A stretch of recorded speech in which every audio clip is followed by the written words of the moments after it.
Some sharp-eared viewers might have noticed that I pronounced the British commander's name Cockburn, and be aware that his name was actually Coburn. There was a reason I did this. Americans referred to him derisively as Admiral Cockburn, as if he were as proud as a peacock or a strutting rooster. So the name is not entirely accurate, but technically period from a somewhat partisan point of view. I'd also like to add a little bit about the importance of the War of 1812, which is one of our most forgotten wars.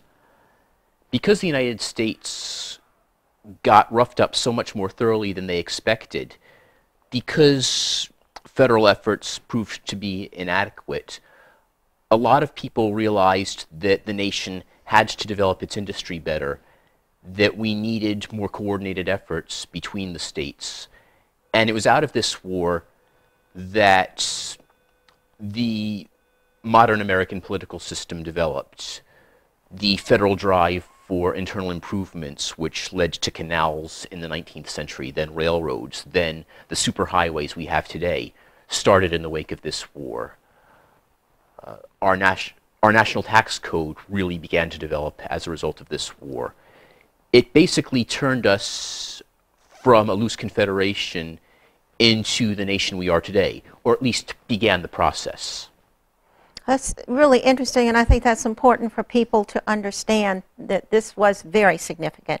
Brewer, what would you like for everybody to know, and what would you like for an outcome of this program today? Well, for the first thing, Virginia, we'll go back to the Star-Spangled Banner, which we've reminded our local folks had the 15 stripes and the 15 stars, and that was the flag that flew over Fort McHenry later in 1814, but first it was raised here on Craney Island when our 767 soldiers and sailors stood there against the thousands of oncoming British and turned them back.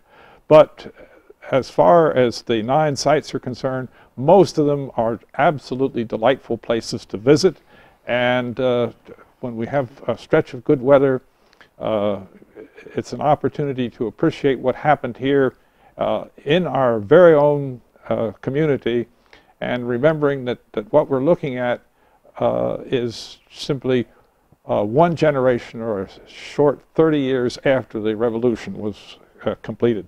And so we're talking about early American history, and it happened right here in Hampton Roads. And that's very, very exciting. Very exciting. I want to thank both of you for participating today. This has been terrific, and I'm sure that you've learned a lot about Portsmouth history from this program.